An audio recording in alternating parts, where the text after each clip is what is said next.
사람들의 이동과 모임이 제한되고 통제되던 지난 몇 년간의 팬데믹 위기 동안 많은 시계 팬들은 특이한 경험을 했습니다. 시계가 부티크의 진열장이나 다른 사람들의 손목 위에서가 아니라 스마트폰의 화면으로 감상해야 하는 존재가 되었기 때문입니다. 사람이 집에 갇히다 보면 뭔가에 점점 더 깊이 들어가게 되잖아요. 역설적이게도 많은 분들이 시계를 직접 보기 힘들어진 지난 몇 년간을 시계에 대한 지식을 늘려가는 계기로 삼으셨습니다. 그래서 팬데믹 기간 동안 시계의 디테일을 고화질로 확대해서 보여주고 시계에 대한 지식을 공유하는 컨텐츠들이 크게 흥했습니다. 이 과정에서 강점을 어필할 수 있는 기회를 찾은 브랜드가 바로 그랜드 세이코입니다. 편견 없는 분들이라면 누구나 높이 평가할 수밖에 없는 좋은 피니쉬를 가진 시계, 높은 퀄리티를 가진 시계들을 만들고 있었으니까요. 불과 몇 년 사이에 이제 시계 팬들은 더 이상 럭셔리 브랜드로서의 그랜드 세이코의 자격을 의심하지 않게 됐습니다.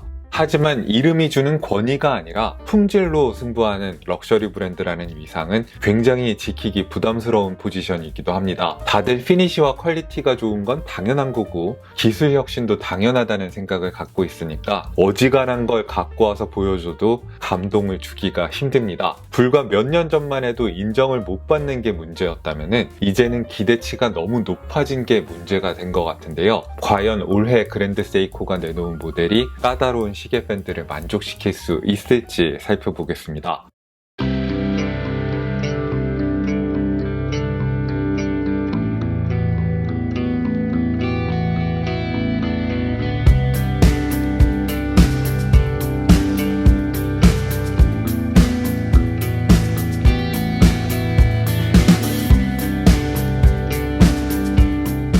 그랜드 세이코가 워치스 앤 원더스에서 올해 가장 힘을 주어 발표한 모델이고 얼마 전 한국에서도 VIP 대상의 발표 행사를 가질 만큼 강조했던 모델은 텐타그래프 SLGC001입니다.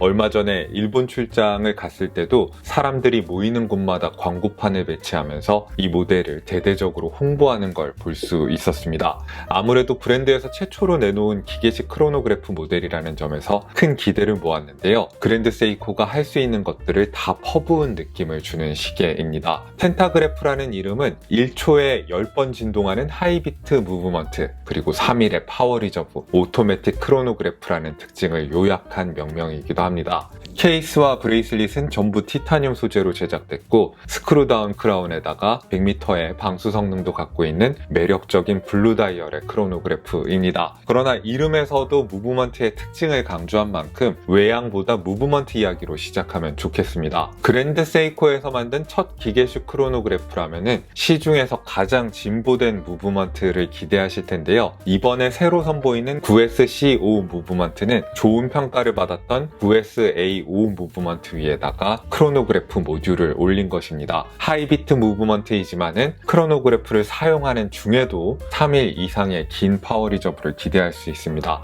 이건 현존하는 하이비트 크로노그래프 중에서 가장 긴 파워 리저브를 가진 겁니다. 이를 가능하게 하는 건 물론 두 개의 큰 태엽통이기도 하지만은 듀얼 임펄스 이스케이프먼트 때문이기도 합니다. 듀얼 임펄스 이스케이프먼트란 전통적인 레버 이스케이프먼트와 여러분들이 잘 아시는 코엑시얼 이스케이프먼트의 장단점을 절충한 그랜드 세이코만의 솔루션이기도 한데요. 한 번의 사이클에서 발생하는 두 차례의 임펄스 중에서 한 번은 이스케이프 휠에서 팔렛 포크를 거치지 않고 바로 밸런스로 동력을 전달하도록 되어 있고요. 다른 한 번은 팔렛 포크와 유사하게 생긴 부품을 거쳐서 간접적으로 동력을 전달하는 독특한 시스템입니다. 일단 어느 정도는 직접 동력이 전달되기 때문에 전통적인 레버 이스케이프먼트 보다 에너지 효율이 압도적으로 높고 또 코엑시얼과 비교해서는 이스케이프 휠을 여러 개 한 축에다 설치할 필요가 없어서 구조가 훨씬 단순해져서 제작 과정에서 사고가 적어진다는 이점이 있습니다. 오버코일 밸런스 스프링과 프리 스프렁 밸런스 휠도 채택하고 있는 걸 보실 수 있는데요. 스프링의 유효 길이를 건드리기보다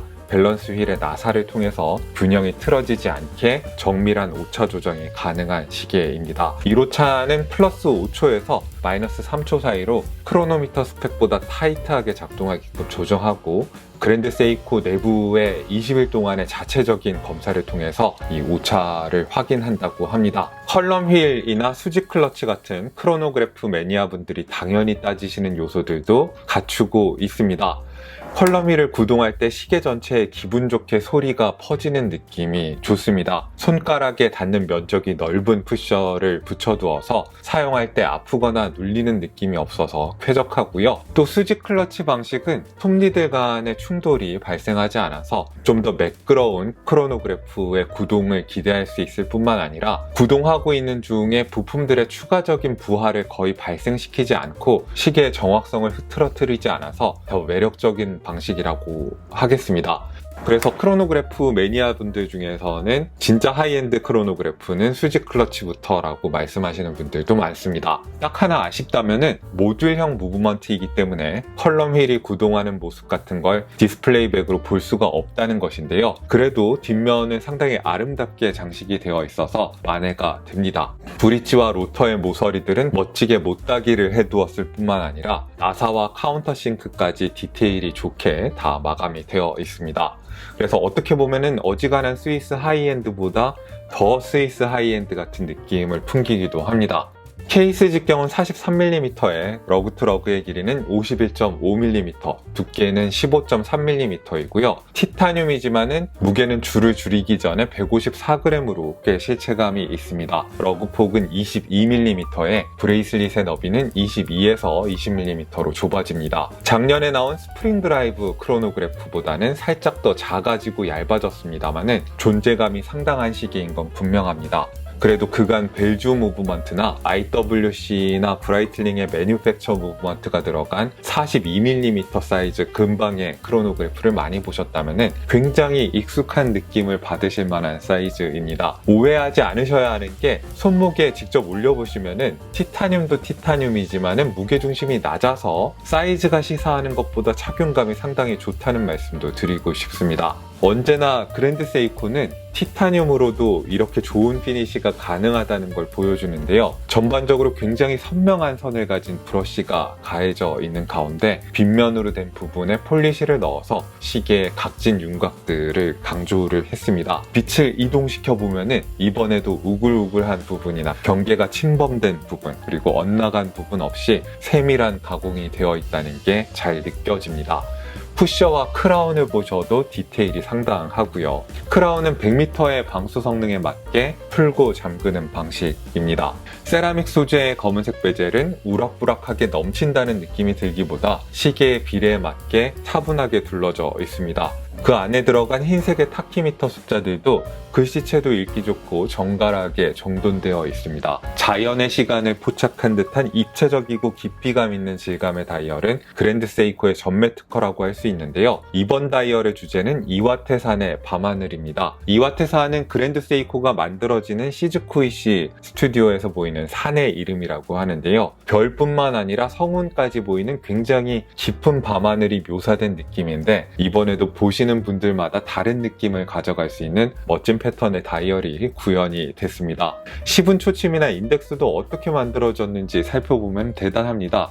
브러쉬와 폴리시 피니쉬를 교차하고 있는데 인덱스나 시침, 분침 하나하나가 이번에도 보석같이 다듬어진 느낌입니다. 보기에만 좋은 게 아니라 에볼루션 9 시리즈에 오면서 시침이 더 굵게 변했고요. 12시 인덱스가 더 넓게 펼쳐지면서 가독성이 극대화됐습니다. 인덱스들이 넓어지면서 가운데에 야광도료가 적용될 자리까지 넓어진 게 또 가독성에 기여를 하고 있습니다. 작은 디테일들에 대한 집요함도 있습니다. 카운터의 작은 핸즈들에까지 나름대로 디테일이 들어가 있고요. 카운터의 서브 다이얼들이 약간 밑으로 꺼져 있는데 가장자리에 아주 깨끗하게 폴리시된 빗면이, 정말 이게 좁은 구간인데 잘 폴리시가 되어 있어서 다이얼의 깊이감과 고급스러움을 더해주고 있다는 것도 재밌는 부분입니다. 다이얼의 하이라이트가 이 자연을 닮은 패턴이기도 하지만은 요 카운터의 테두리들 장난 아닙니다. 직접 보시면은 이 멋진 다이얼에서 유일하게 마음에 들지 않는 부분은 애매한 날짜창의 위치인데요. 달리 넣을 곳이 없었겠다는 생각이 들면서도 좀 아쉬운 마음이 드는 것도 사실입니다. 물론 날짜 디스크의 색상을 다이얼 색상과 잘 맞춰두었고 프레임도 성의 있게 두른 날짜창이긴 합니다. 루미 브라이트 야광은 밝고 오래 갑니다. 다만 크로노그래프 기능의 야광이 생략된 걸 아쉬워하실 수는 있을 것 같습니다. 이번에는 개인적으로 야광을 생략한 게 차라리 잘 됐다는 생각이 드는 게 크로노그래프에까지 야광을 넣었으면은 밝은 데서 봤을 때는 좀 지저분해 보이지 않았을까 싶은 생각이 들긴 하거든요. 브레이슬릿은 케이스와 같은 소재의 티타늄으로 제작되긴 했는데 케이스나 다이얼만큼의 화려한 디테일들은 없습니다. 그리고 마디마디가 꽉 짜인 느낌이라기보다는 다소 느슨하게 나왔습니다. 길이 조정은 핀앤칼라 방식으로 하도록 되어 있고요. 폴드 오버 방식의 클래스프 안쪽은 밀드 클래스프입니다만은 바깥쪽은 다소 가볍게 디자인됐습니다. 미세 길이 조정은 4개의 구멍을 통해 하도록 되어 있고요. 전형적인 그랜드 세이코의 브레이슬릿인데 새로운 에볼루션 9 시리즈에서까지 이렇게 나오는 걸로 봐서는 이 브랜드에서는 브레이슬릿이라는 건 무겁지 않고 가벼운 게 최고이고 너무 꽉 짜여서 답답한 것보다는 손목에 느슨하게 감기는 게 좋다는 소신을 갖고 있는 게 아닐까 싶기도 합니다. 일단 다른 걸 다 떠나서 손목에 올려보시면 좀 황송한 느낌이 드는 잘 만든 크로노그래프라는 거는 분명합니다. 이 시계의 리테일가는 2110만원이 책정되어 있습니다. 에볼루션 9 3NG의 리테일가가 1370만원 선에 있다는 걸 감안하면 기계식 크로노그래프의 가격이 1.5배 정도 더 높습니다. 다른 브랜드들의 3NG와 크로노그래프 가격 비율을 생각해보면 특별히 많이 차이가 나는 건 아니긴 합니다. 물론 그랜드 세이코의 스틸 모델이라 라고 생각하면은 높은 가격이라는 생각이 드는 걸 부정할 수 없으면서도 듀얼 임펄스 이스케이프먼트나 3일의 파워 리저브를 가진 하이비트 크로노그래프가 다른 브랜드의 기술이었다면은 어떤 가격으로 나왔을까 생각해 본다면은 오히려 좋은 가격인 것 같다는 생각이 들 때도 있습니다. 더 유명하고 더 역사적인 크로노그래프가 대안으로 떠오르는 것도 사실이지만은 계급장을 떼놓고 생각하면은 펜타그래프와 기술적으로 동등한 수준의 대안이 동가격대에 있지는 않은 것 같습니다. 여러분들께서는 그랜드 세이코의 첫 번째 기계식 크로노그래프를 어떻게 보셨는지 궁금하네요. 워치스 앤 원더스에 소개된 다른 신제품들도 그랜드 세이코가 앞으로 어떤 방향으로 나아갈지를 보여주는 중요한 시계들인 건 분명합니다. 펜타그래프와 완전히 다른 방향이긴 하지만은 그 못지않게 눈길이 갔던 시계는 SBGG009라는 시계였습니다. 그랜드 세이코가 내놓은 다이얼 패턴 중에서 가장 성공적이었던 자작나무 테마를 확장시킨 50개짜리 마스터피스 한정판인데요. 자작나무 시리즈는 기타 야츠 가다케 산맥의 동쪽에 위치한 야치오 고원의 자작나무 군락의 풍경에서 영감을 받아서 다이얼을 제작한 시리즈입니다. 스노우 플레이크에 이어서 이 자작나무가 크게 성공하면서 자연물이나 풍경을 테마로 한 그랜드 세이코의 컬렉션이 다시 조명을 받게 됐습니다. 이 시계는 다이얼에서 뿐만 아니라 케이스에 이르기까지 자작나무 패턴이 들어가는데요. 플래티넘 소재의 케이스 전체를 일단 거울처럼 깨끗이 폴리시를 한 다음에 손으로 일일이 무늬를 새겨 넣어서 제작했다고 합니다. 이렇게까지 할 일인가 싶지만은 장인의 손길을 이 정도 거쳐야 마스터피스라고 스스로 부를 수 있는 게 아닌가 싶습니다. 직경은 38.5mm에 러그 트러그는 43.7mm의 아담한 사이즈로 두께까지 9.8mm로 얇은 수동 모델입니다.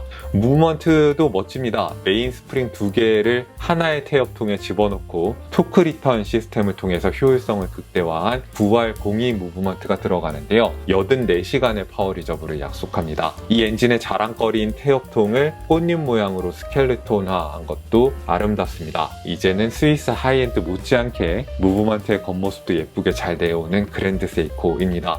50개 한정판에다가 장인의 엄청난 노고가 들어가는 시계이니만큼 가격은 미화 기준으로 79,000불로 아주 높습니다. 감상해야 할 작품으로 여기게 되는 가격대인데요. 저는 이 시계랑 유사한 디자인의 스틸 케이스 모델이 나오는지 기다려 보겠습니다. 한편 그랜드 세이코는 다이버 시계나 크로노그래프 같은 툴워치는 스포츠 컬렉션을 통해서보다는 에볼루션 9 컬렉션으로 선보일 생각인 것 같은데요. 새롭게 추가되는 다이버 시계 모델이 있습니다. SLGA203이라는 번호를 붙여놨는데요. 파도를 테마로 한 다이얼이 인상적입니다. 200m의 방수 성능의 세라믹 베젤의 클릭감이 아주 묵직한 편이고요. 또 사이즈는 43.8mm에 13.8mm의 두께를 자랑하는 꽤 큼직한 시계입니다. 하지만 앞서 살펴본 텐타그래프처럼 무게중심이 낮은 모델이라서 크기에 비해 착용감은 괜찮습니다. 9R A5라는 무려 5일의 파워 리저브를 자랑하는 스프링 드라이브 무브먼트가 장착되어 있습니다. 두 개의 태엽통을 활용해서 이 긴 파워 리저브를 구현할 수 있었다고 하고요. 무브먼트의 내부 온도를 감지해서 쿼츠의 진동 속도가 달라지는 걸 보정하는 기능까지 갖춘 새로운 IC가 장착됐다고 자랑하고 있습니다. 슬프게도 저희 채널에서는 구동하지 않는 모델로 영상을 찍어야 했는데요. 스프링 드라이브 특유의 미끄러지는 듯한 초침 움직임과 이 파도의 한 허리를 베어내어서 다이얼에 넣은 듯한 외모가 만났을 때 얼마나 멋질지가 기대가 됩니다. 한국에 들어오면 리테일가가 한 1,700만원, 1,800만원 선에 들어오지 않을까 예상을 해봅니다. 예쁜 수동 모델이 또 하나 있습니다. 100개 한정판으로 나오는 18캐럿 로즈골드 케이스의 모델인데요. 요즘 그랜드 세이코는 다이얼의 퀄리티도 퀄리티지만은 앞서 살펴본 3개의 시계도 다 그렇고 이 시계도 그렇고 거기다가 낭만적인 테마를 붙이는 걸 참 잘합니다. 평온한 호수 위에 벚꽃잎들이 떨어져 있는 모습에서 영감을 받았다고 합니다. 모델 번호는 SBGY 026이고요. 은은한 핑크 색감이 도는 다이얼에 로즈골드 케이스가 궁합이 아주 좋아 보입니다. 케이스 직경은 38.5mm에 러그 트러그가 43.7mm 그리고 두께가 10.2mm로 이 그랜드 세이코 수동 모델들은 참 한국 시계 팬들이 좋아할 만한 사이즈로 잘 나오는 것 같습니다. 9R31 수동 스프링 드라이브 무브먼트로 구동을 하는데 파워 리저브는 3mm입니다. 뒷면에 파워 리저브 인디케이터가 깨알같이 있는 것도 재밌는 시계입니다. 27,500불의 가격이 책정되어 있는데 이 역시 한정판이고 굉장히 귀한 시계니까 가격대가 높습니다. 이대로 갖고 싶다기보다는 스틸 케이스에 일반판이 나와줬으면 좋겠다는 생각이 드는 모델입니다.